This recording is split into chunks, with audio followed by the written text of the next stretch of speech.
Jess Perry, welcome to First Light, the podcast we have here at S Lighting. Really appreciate you making some time to come and join us and talk to us about your story. Thanks, James. It's good to be here.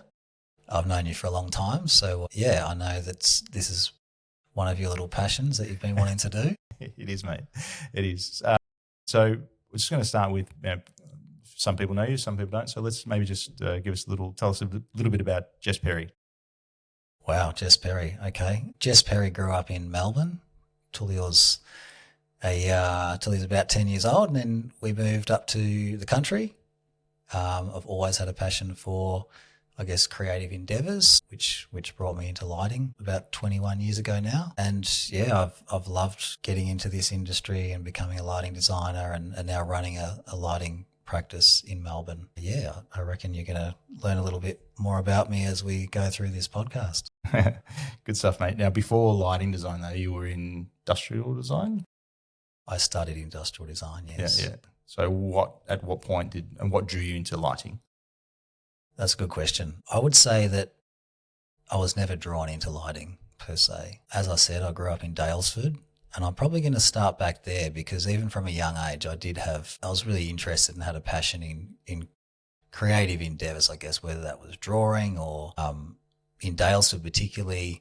I lived with my mum and my sister in this little cottage in Daylesford, actually Hepburn Springs, and it backed onto some bushland. And I spent so much time in that bushland from the ages of probably 12 to 18. And I used to hang out there, and I'd always come across these sort of strange discarded objects.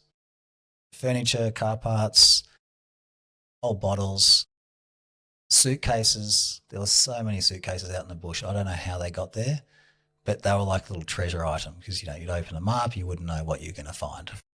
Nearly every time, adult magazines. Always had the covers ripped off them. Yeah. Anyway, it was those things that kind of started up, or were the catalyst actually for a strange hobby of mine. I used to lug those things back to our home, to our little cottage. And I'd take them apart and I used to put them back together to create these weird, assemblage sculptures, I think I called them back in the day. Yeah, right. And I was so into sculpture that when I finished high school, I applied and I got into Victorian College of the Arts to study sculpture. But then I came across this guy, Philip Stark, and obviously everyone knows him as an industrial designer. And he was designing such amazing things that I thought, you know what, maybe I should do industrial design. So I did that instead. And at the end of that course, there was about 3 unis that were providing industrial design as a course. So there's about 120 new industrial designers in Melbourne every year. Mm. And there was 2 advertised jobs. So for the next few years, like everyone else who studied industrial design, we had odd jobs. People travelled, I travelled. And then I came back and there was this guy, Paul Beale, who had just started up a company called Electrolight. And he was working out of a studio, and a friend of mine who was working in that studio, a shared studio space, mentioned to me that he was after someone just to help with some documentation. So that's how I got into industrial design. Into lighting design.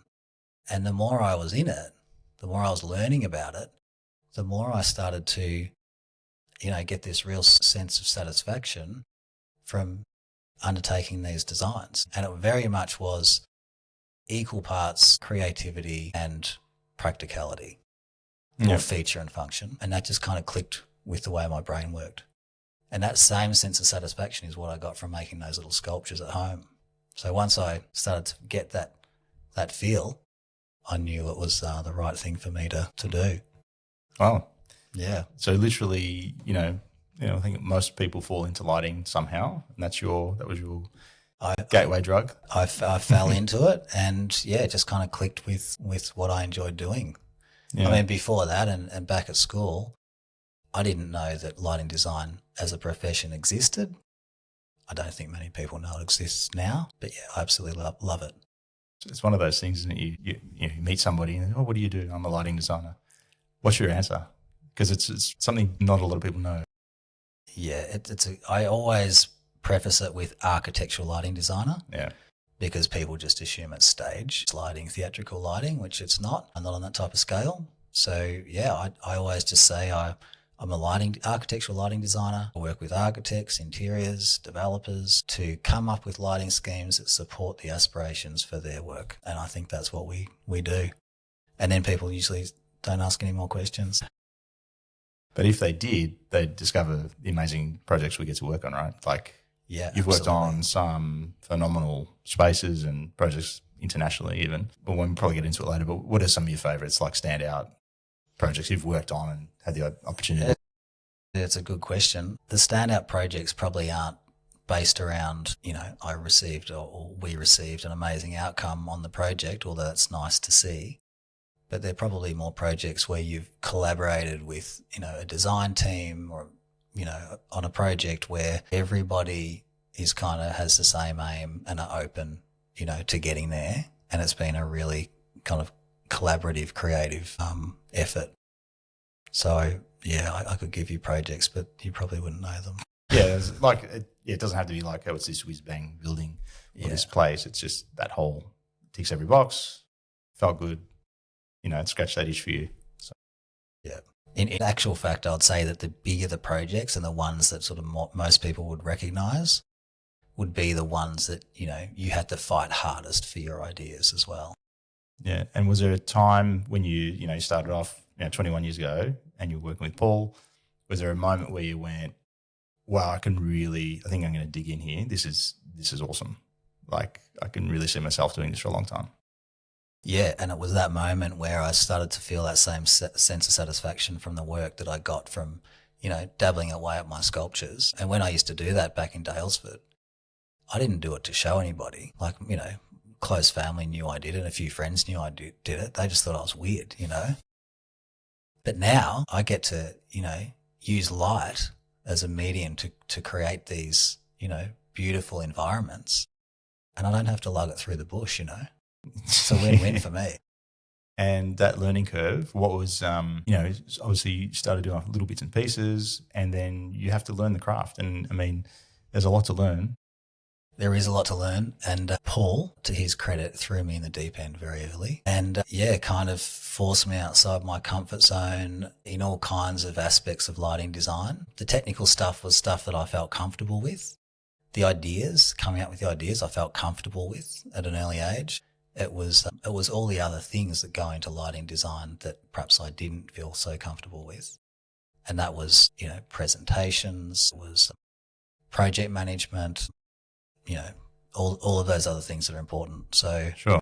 Yeah, he literally was the face of Electrolight. He was out there, he was charismatic, he was getting the work, he was cold calling, he was being rejected, he was calling again. It was impressive but heartbreaking to be that one, because I was the first employee. Yeah. To sit there, sort of seeing how he worked. And I've never had to have been in that situation either, where you're, just cold calling for work. Yeah, yeah. And I'm glad I haven't been. I feel fortunate I haven't been, but, who knows how everything will pan out in this climate. Yeah, sure. But yeah, he threw me in the deep end. And yeah, I was the only employee for a little while there. And yeah, he just got me into come out with ideas and helping him with the designs from a very early age. Yeah. Which was really good mentoring.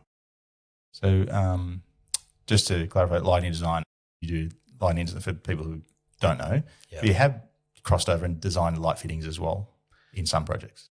Yeah, well, yeah. I studied industrial design, so I had a sort of base level skill which could be adapted to light fitting design or light feature design. So yes, I was able to apply those skills. That was useful, and I've been involved in customs on and off over the last 21 years. Yeah, they certainly have their place, but that's certainly not every project that is undertaken.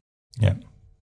So you're now 21 years later, you're one of the directors at Electrolight, and you're also the head of design. Is there a lot of crossover? Is that right? Yeah, head of design at the Melbourne studio. Sure. Yeah. Just for everybody else, there is a Sydney studio. Yeah. And there's a San Francisco office as well. Yeah, that's an interesting story because I was the first employee at Electrolight 21 years ago. After about 6 years, Paul came to me and he said, I want you to oversee all the projects. And I said, oh, okay. That's a bit of a change because we started off and, for those first few years, there was a number of employees at that time, but everybody was working in isolation. They'd take on a project and you'd sort of work that project through and issue it. And the collaboration only came if the project was too big for one person. So I think there was a desire, both aesthetically and also from a quality control perspective, to have someone oversee it. So Paul said, Jess, I want you to be that person. And I said, okay, does that mean I'm going to get paid some more money? No, I didn't say that. I never asked for that actually, but, he was good to me. So I took on that role and then he said, I want you to come up with the name for your role, your title. I'm like, oh, I get to pick my own title. That's good. And I toyed with a whole bunch of options. And, I was young and I was going out and I didn't take it quite as seriously as I probably should have. I came up with things like chief, design lead, studio director, the head job. And I tabled them to my partner at the time and she said that she didn't think that having a business card with head job on it would attract the right customers. So we've kind of merged all those into, I've forgotten my own title. Head of design? Head of design. Yeah.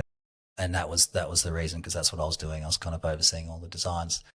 And I don't go by that title anymore. It might be sort of left over on the website to describe what I do in that role. And I do oversee all the projects that leave the Melbourne office at every stage of that project, milestone, concept, DD, construction docs. So I still do that. And then Paul, left Electrolight Australia to head over to the UK with his family. And at that time we got offered, I guess, the option of, taking over the reins and running the Melbourne offices. And it was myself and Don Salisbury and Alicia Howard. We all became directors. Or I think Don was already a director in the Sydney office, but we became directors at that same time. And I guess that role just brought with it a, more of a office direction, people management side of things, which I enjoy. But first and foremost, my design is passion.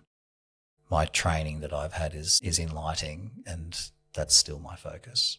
Yeah. And my passion, yeah. Yeah. Do you do less of that heavy lifting these days? I still work on some of my sort of, get involved in some of the hands-on stuff for projects, particularly the conceptual stuff at the start. Yeah. But there's a lot of, a bunch of people that are working on multiple projects at any one time. So I kind of see myself more as an overseer of all of the projects. And to tell you the truth, I enjoy that. I enjoy seeing, what the, talented group of people at our office come up with. And sometimes I need to kind of, bump it a little bit to the side or whatever it might be. But just make sure we're on track. Yeah. Yeah.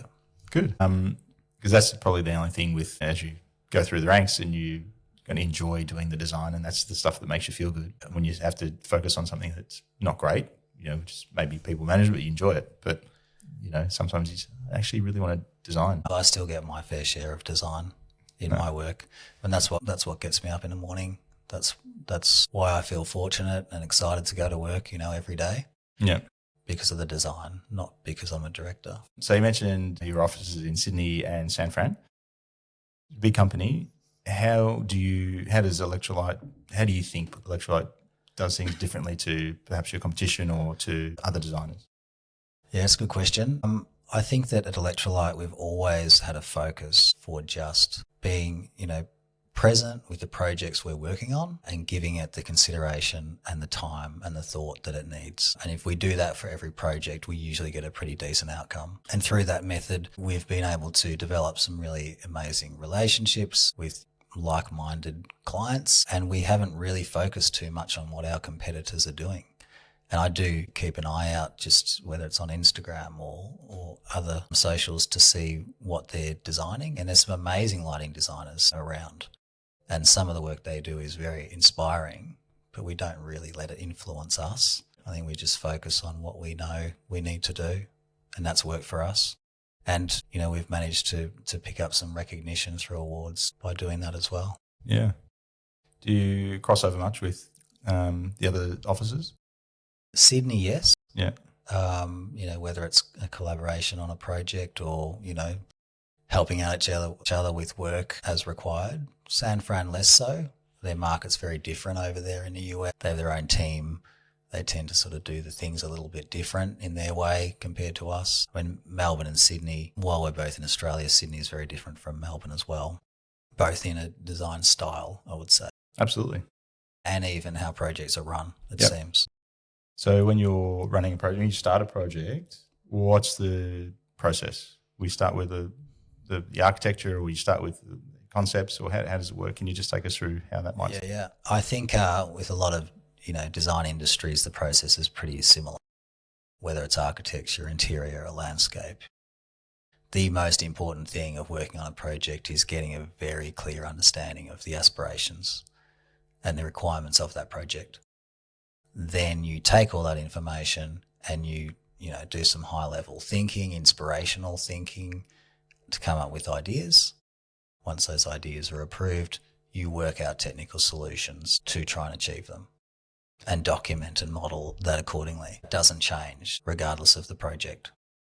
When you come up with these amazing concepts and ideas and you go to present to a client and you're super excited about it and they're either equally as excited or they fall flat, how do you sort of cross that and sort of negotiate and redo a concept, or how does that work? Well, I think the important thing here is to not take any feedback personally. Yeah, sure. Lighting by its very nature is subjective. Some people may love it. Most people may think it's a great idea. The client may not. And that's okay, We're working for the client to try and meet the aspiration that they have for their project. And so we don't always nail it. I like to think that we always give it a lot of thought. And through that process, I think that the options are generally well received. And occasionally they're not. But we always go into these presentations and the first thing we say is, this is a concept we've come up with through lots of consideration, but we're not precious. And if you don't like it, just tell us. Good. And we'll move on. Because we don't want people thinking, and we don't want to, step on their toes, or we don't want to, make the relationship difficult by being straight up, clear, truthful. Yeah. But it's always the best way and the easiest way. Is there sometimes when you have to actually really push because it's hitting certain codes and certain, it's Yeah, there is. It's like, guys, trust us, it is enough light, or, you really don't want that there, Yeah, 100%. There's a few instances. I think one of them is that's been coming up lately is architects or clients, usually architects or interior designers actually, putting forward an interior that is full of dark surfaces and telling us that the client doesn't want to have a moody space. And so can we as lighting designers make it feel bright? Now we cannot do that, The lighting supports the interior. If the interior inherently is moody, the lighting will make it a little bit less moody if you really pump it full of light. But generally, there is certain expectations that are not always physically possible. So and that's more just about the people we're working with trusting us a little bit, that if we let them know that a dark space, even from a lighting perspective, is going to feel moody, if they don't want that, they kind of need to look at the interior. Yeah, sure. And then we can use lighting to support that. But they're sort of difficult conversations. Or if we have to light a pool, for example, to a certain light level, but no one wants any lights over the pool because it's hard to maintain. Once again, just a practically difficult challenge. Yeah. Does it get easier? Like you do a lot of repeat work and, the trust grows and you do, 20 years of projects. Yeah. And that's why you see it not just with us, but everybody has their, consistent teammates that they work with. Different companies pair together well because they've built up that trust. And so I guess our best clients that we work with are clients that we have built up that trust with, and that they acknowledge it, and I guess they feel that we add value, which we believe we do, and are open to our ideas. And those results are always the best. If we were talking now as an architect or an interior designer listening, what are a couple of key points you can sort of say, here's some advice? Generally, where not to use a diffuse light or something like that, just something that you go to couple of gems for them? That is such a hard question, James, because the answer to that would be we have, in our Melbourne office, combined, 100 years experience, for example. You don't just have a couple of tidbits to pass out. So I would say, if you want the lighting to have the same consideration as your own architecture, a professional and trust them and work with them. I could say avoid downlights, avoid grids of lights, all those things. But sometimes they're appropriate. Sure. Not usually in the work we do, but every job is different. That is the thing, isn't it? You could give the same plan to, 3 different lighting designers. Yeah. You'll all come up with something pretty cool. It's not necessarily wrong. Right. Yeah. I think maybe one tip, if I had to give a tip, would be colour temperature. Sure that the colour temperature that you want supports the ambience that you're trying to achieve. It might be really warm, 2,400 Kelvin in a sexy bar, or it might be 3,500 neutral white in a hospital. But make sure you pair it, because that colour temperature has such a massive impact on the ambience. Yep.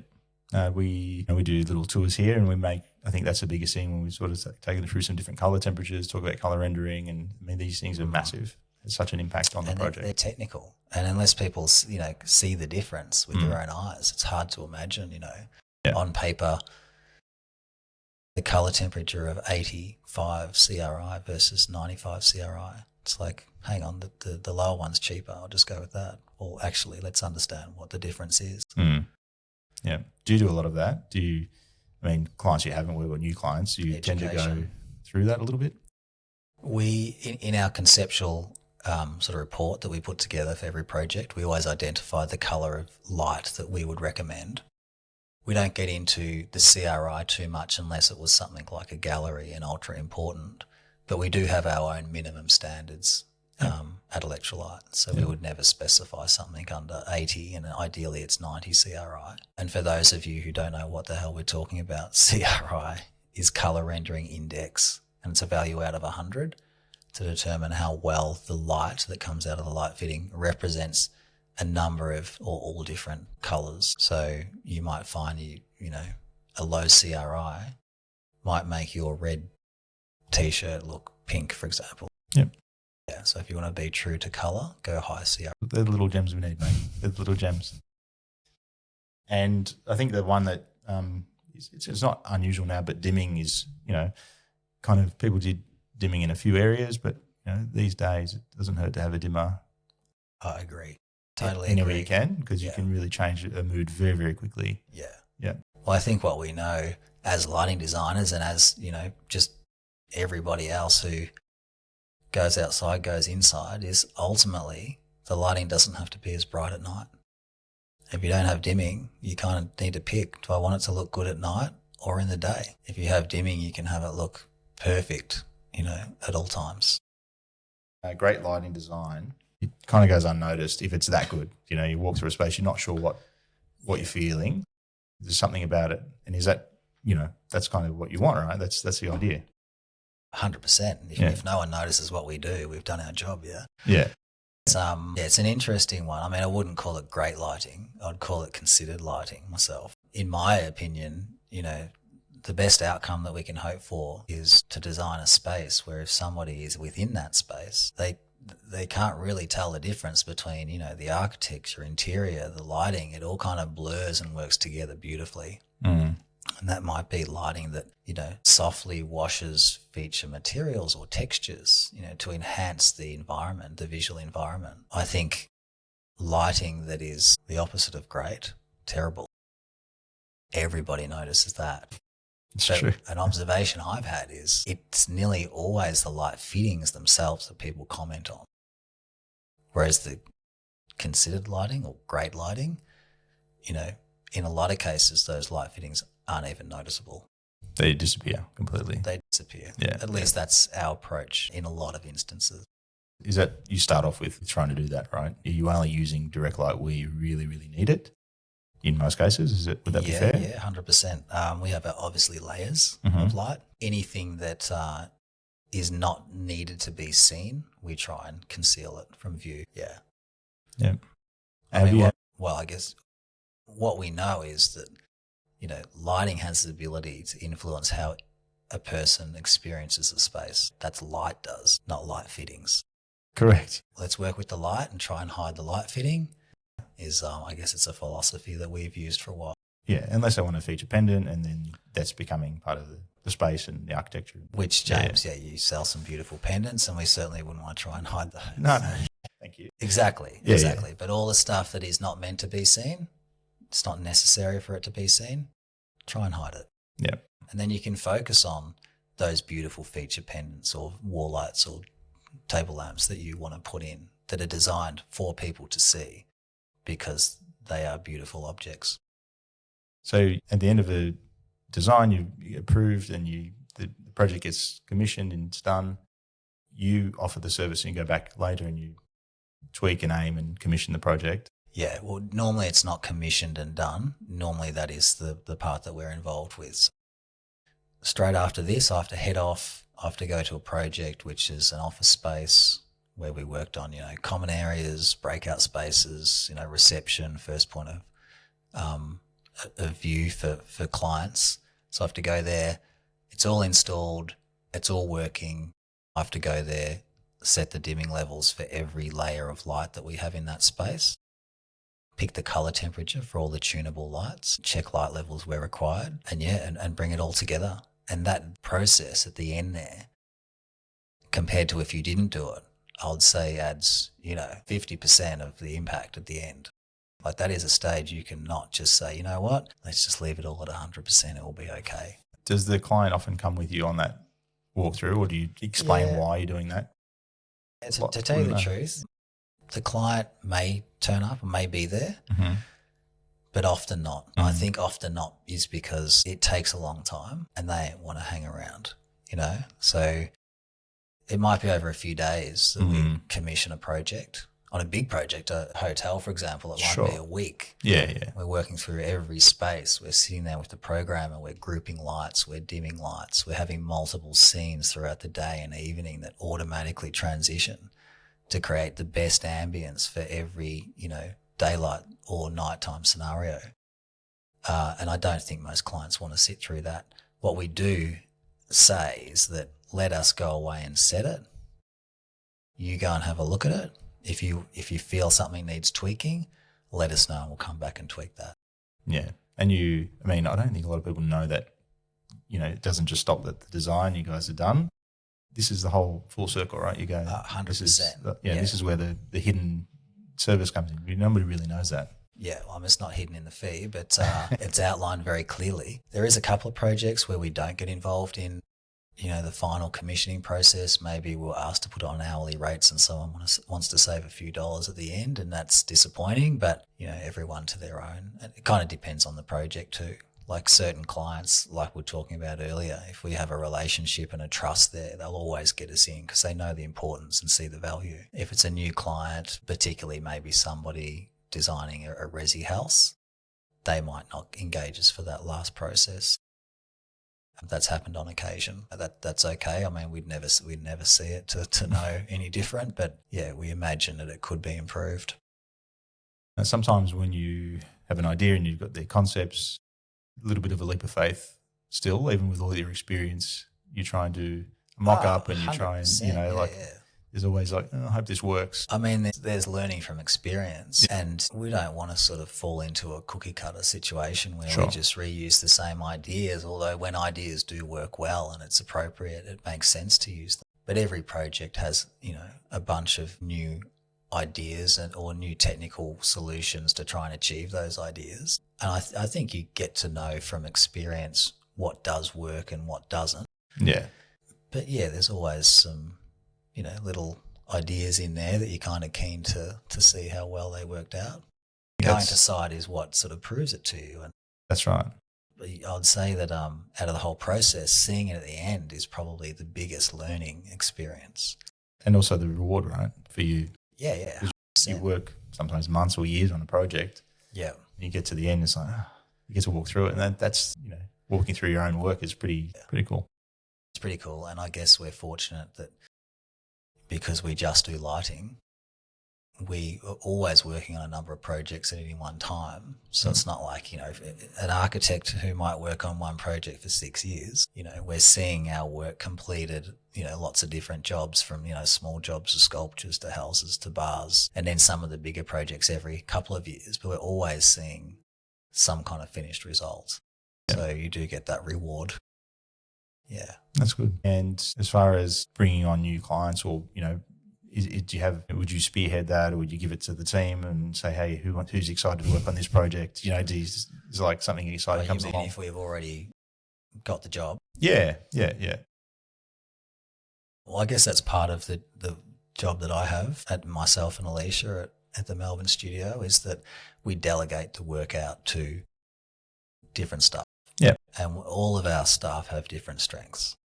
And so we often try and pair their strength with the project that we think would be best suited to that. And it's not just them working in isolation as well. We kind of have multiple people on projects. I'm always involved in those projects. But yeah, we certainly work to their strengths and divvy up the projects accordingly. We talked earlier about, lighting design, your custom luminaires and things like that. Is it something you try and stray away from? Because, hopefully there's something out there, or you enjoy it, and what's the process? It's risky. Well, that's it. You just hit the nail on the head there. So that is the pro. The pro is you come up with a unique element that, the client can say, check out this, no one else has got this, and maybe it adds an extra layer of, or elevates the prestige of that project, which is great, but it does come at a risk. And that risk is around anything that is new. It hasn't been done before. Hasn't been tried and tested. It hasn't had months or years of R&D on it, that you don't always know exactly what you're going to get. Now you could, and that's through prototyping and things like that. But in this day and age, with budget and time restraints, there's usually not enough prototypes to sort of be 100% certain of exactly what you're going to get. So you do take a little bit of a leap of faith, depending on what it is. Yeah. I think budgets, it's so hard. What's your budget? And they don't really know how much lighting should cost. Yeah. So how do you have that conversation? You could apply this to a lot of things, but lighting's hard because they've got a perception of lights. If they're not in the world of design, 100%. Perception of light is it's $12 from Bunnings, whatever. Yeah, it is, absolutely. And when my friends have asked me for advice of, can you help me out with a downlight or an LED strip, or we kind of have the lowest or most economical light fittings that we would be comfortable using, be it for a friend or be it on a project, which in most cases is too much for, the average person and what they're willing to spend on their own home. I'm talking about, just normal people. Sure. Yeah. So you can look at a residential project pretty quickly and say, well, just for the basic level of lighting here, it's going to be 30 grand. Very, very quickly. And that can either go, that's not bad, or they can go, well. Yeah, that's right. I think the work that we typically do is working on higher end projects. So I think there is an expectation, almost maybe works the other way. If you put in a cost for a light fitting, if it's not enough, they might think, hang on, is it good enough? What's the catch? Yeah. Why is it only $20,000? Like, I want something that's $50,000 so I can show our friends.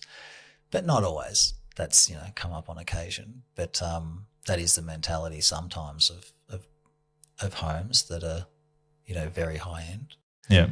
But yeah, on a lot of jobs we put forward costs. But with custom stuff, comparing it to, say, European products that are high end, the custom isn't necessarily more expensive either.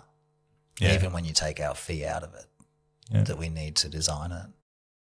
And when you're looking at large format type features, they don't really exist over a certain size. Sure. So if you want a big piece, it's probably going to be custom. If you want a small piece, there's a thousand options out there already. But if you really want it to be unique, then you have to go down that route. But, with a lot of things being made out of China these days, for a hotel, for example, you can get a custom wall light. There's 300 of them. Yeah. They're not actually that expensive. Yeah. One-offs are. Sure. Lighting designers. So I remember when I met you, it's 20 years basically we've known each other, because I remember you literally just started at Electrolight, and I was new in the game as well. That whole what's a lighting designer, it's come a long way, and I've seen it, people know now, and, the architects are more attuned to it. Have you seen the shift, mate? Is it still a little bit, why do we need a lighting designer? It certainly has shifted. I don't think it's shifted as much as from when I first met you, when you used to wear the Looney Tunes ties. Never. Socks. People change, lighting designers change, but the recognition of our industry certainly has changed in the last 20 years. Yeah. To the point now where, new projects, a lot of new projects specify the requirement of having a lighting designer on the team. Back then, that was not often the case. So we're certainly recognised through that perspective. But if you talk to a lot of people, unless they're kind of big players, like, big design firms, there's still probably a misconception of what we do in our industry. What is the misconception of what you do? What do you think that is? Well, I think it's a difficult one, because we have been around for a long time. We pride ourselves on having sort of creative and technical knowledge. But there's a lot of other people, because the industry is not unrecognised. What's the word? It's unregistered. Mm-hmm. So there's a lot of people out there that sort of say they're lighting designers, A lot of sales, suppliers will say, oh, we're lighting designers, we can provide a lighting design for that. And it kind of dilutes a little bit what we do. Sure.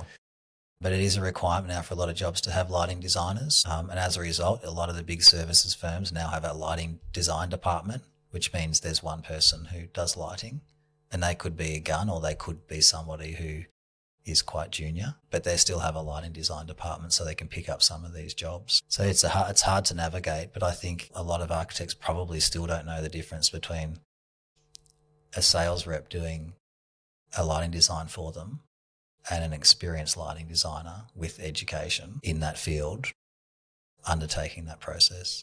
Yeah. What's the kind of project you enjoy working on? What do you sort of land this on? Yes, love these.